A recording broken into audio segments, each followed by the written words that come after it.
New tonight on KGW News, a Hillsborough grandfather swept up by ICE, his family says, in a case of mistaken identity. It's like they had the wrong guy and they still took him. Plus, Portland's mayor tells people to keep on protesting. Let's not think about moving backwards. We're still on our toes. Let's keep moving forward. What the president is now saying and where National Guard deployment stands tonight. Then, she just keeps saying, like, he tried to kill me for no reason, like I was just trying to help. How a Gresham woman tried to help a stranger, her sister says, and instead ended up paralyzed. And later, how a sea of squishy creatures ended up spread right across an Oregon beach.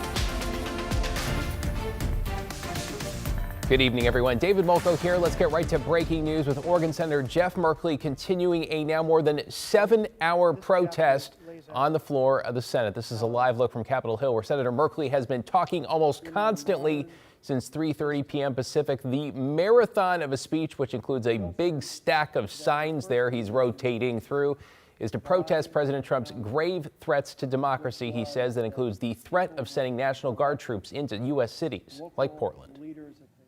Never should a government seek to deploy the military against peaceful protesters, to try to create a riot, to try to justify an expansion of authoritarian power. Never should that happen. Merkley's staff has said he wants to keep going as long as he can, though his remarks are also drawing criticism. Senate Republicans pointing out that Merkley is forcing staff and Capitol Police to work overnight and while not getting paid because of the government shutdown. It's just past 2 o'clock in the morning in Washington, D.C. Of course, we'll keep you updated here.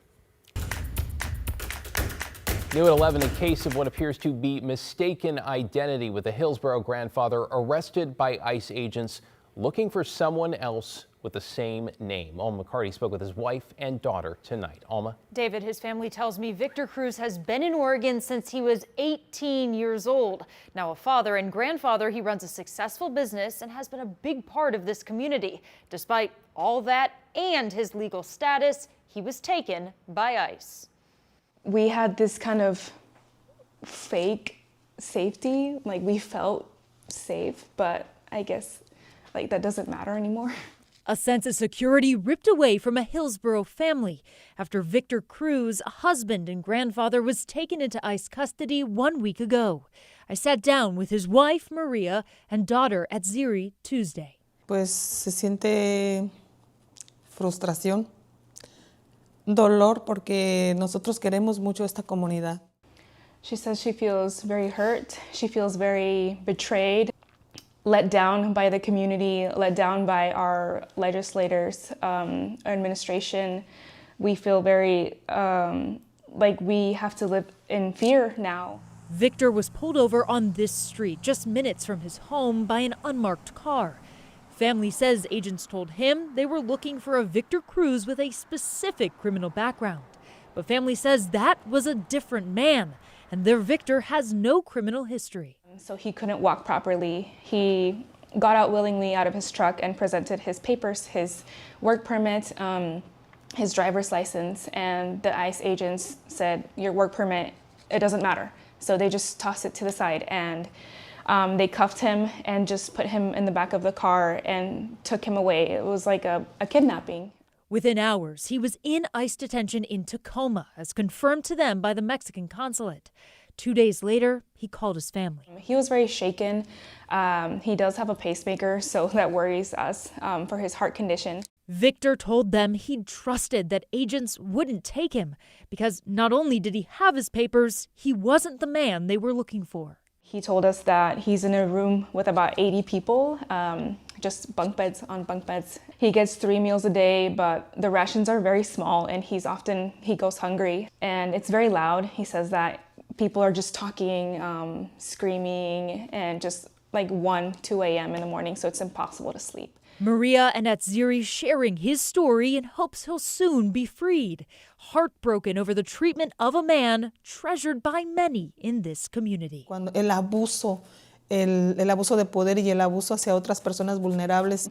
She was saying that she's always hated injustice and bullies, and she just injustices towards people who are vulnerable, and she never thought that she would be in this situation.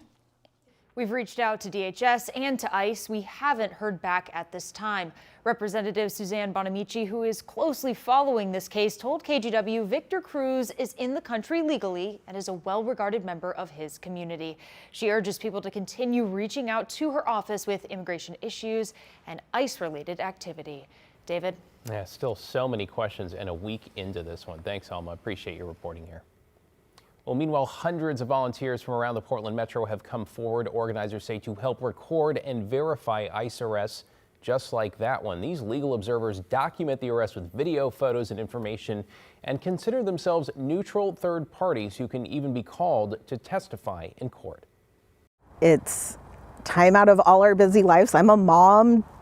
I'm, active in the community in other ways, but I think it's really important for us to show up for those, our neighbors and our friends and our colleagues. Some critics say observers are getting in the way of ICE agents doing their jobs. The Portland Immigrant Rights Coalition has information on how to sign up. Okay, let's talk about National Guard troops now, with President Trump praising the Ninth Circuit split ruling, which essentially cleared the way for troop deployment, though state officials are pledging to keep fighting. Here's some of what the president said. I looked at Portland over the weekend. The place is burning down, just burning down. We weren't there. We didn't spend much time there because we were waiting for that decision. But the court, maybe that influenced the court. Well, the president doubling or perhaps tripling down on the Rose City, which is burning down, as he says. Though, to be clear, there is no evidence of that. What we did see this weekend, the No Kings protest, which police estimated some 40,000 people attended, followed by a couple hundred people blocking the road outside the ICE facility, with Portland police saying they detained a total of 3. Well, meanwhile, Portland's mayor is telling people to keep protesting peacefully. Catherine Cook sat down with him as an update on the legal fight to keep troops off the streets. Here in South Portland, a pretty uneventful night outside the ICE building where about 24 protesters continue to demonstrate, several of them yelling up at federal agents stationed up on the roof. All of this as the city waits for a resolution, and the mayor hopes to see a united front of strength and peace. As the legal waiting game continues around whether the president can deploy Oregon National Guard troops to Portland. What I want everybody in Portland to do is continue to peacefully protest. Portland Mayor Keith Wilson and other city leaders keep resisting the notion that we need them. Our city is in the midst of a renaissance. We're not war-ravaged. Monday's ruling from the Ninth Circuit Court of Appeals cleared the way for Trump to deploy National Guard troops to Portland. The legal catch? It's unclear what impact that ruling has on a second temporary restraining order, one that covered all federalized National Guard troops, not just those from Oregon. The Trump administration asked Judge Karen Immergut to dissolve her second order. But on Tuesday, the state of Oregon and the city of Portland filed a request asking her to hold off on that decision until one more legal avenue plays out. Both sides have until Wednesday to file arguments on whether the Ninth Circuit should rehear the case before a larger 11-judge panel. As we wrangle this through the courts, let's recognize where we've come from. Every time we've sued, we've won. We're now having to pivot, and we will continue to win through the courts.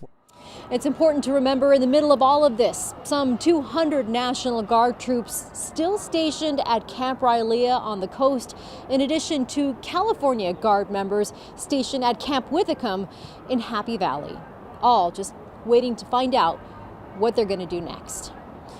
In South Portland, Catherine Cook, KGW News. Well, stay tuned for that. Let's take you outside now on this Tuesday, where it felt like a kind of typical fall day, right? Loving the red and gold leaves, with things set to take a bit of a turn as we edge our way closer to the weekend. Matt, it sounds like things might get a bit ugly. Friday and Saturday are going to be very stormy, the stormiest days of the fall so far. Tonight, though, what we're tracking is fog. Not in Portland or Vancouver yet, 46 degrees up in the Couve. Springs with the waterfront sky cam out over the Columbia River, but visibility has dropped down to 3 miles in Tillamook. It was down to 1.5 miles a bit ago. We had visibility down to 1.5 miles in Hillsborough. It has since risen back up, but fog is beginning to form around the valley, so we'll be keeping our eyes on that. And then, of course, we really turn our attention to Friday and Saturday when the first of two storms on Friday roll on in. Friday, we get an atmospheric river. Saturday, just another strong storm spinning up off the Oregon coast. Both will bring heavy rain and strong winds. In fact, the stronger winds may actually end up being on Saturday. A very active Pacific Ocean, northern Pacific here. The jet stream's really gathering strength. Several storms forming up. The first one will actually bring us a few showers tomorrow, but not a big deal there. In the meantime, we had clear weather today and another great sunset, or at least a great sunset glow. And with the clear sky, Jim and Karen Young out at near Cannon Beach captured this view of Comet Lemon, named after the Lemon Survey Observatory down near Tucson, Arizona. Green comet there. Pretty cool to see that. Okay, so here's what's ahead. Scattered showers tomorrow, not a big deal. But Friday and Saturday, it's kind of a big deal. Heavy rain, strong winds both days, two separate storms. And then the heavy snow comes to the Cascades beginning Saturday night. We'll show you how much in a bit, David. Yeah, great photo there, by the way. Thanks to the Super cool for sharing that. Thanks, Matt. To get you caught up on tonight's other headlines now, Portland police have renewed the call for any video that may help them solve a Northwest Portland homicide. Crystal Pendergraph was found dead in her car on Saturday, October 11th on Northwest Kearney near 22nd. Detectives say evidence so far suggests this was not random and that there was a connection between Pendergraph and her killer. They're asking residents and businesses from Northwest 19th to 24th and Gleason to Pettygrove to send in any surveillance or dash cam video from the morning of October 11th, specifically between 5:50 and 6:30 a.m. Well, tomorrow marks 22 days the federal government shutdown, and millions of Americans could lose out on their November SNAP benefits. In Oregon, SNAP helps more than 750,000 people afford groceries. We spoke to a soon-to-be mom of 5 who said she was having a hard time stretching that money over the month. Shockingly, yeah. Especially because the kids, they grow and they have to constantly eat or snack. We also spoke to the executive director of the Sunshine Division, who says they plan on extending hours over the next couple of weeks. They say the longer the government shutdown lasts, the more people they expect to see needing help. And on the coast, thousands of sea cucumbers have been washing up on Seaside Beach. The aquarium there says heavy seas and low tides have uprooted the animals. Normally, they are nestled down in the sand, but rough ocean conditions can dislodge them and leave them stranded. It's typical to see some on the beach, though experts say not this many.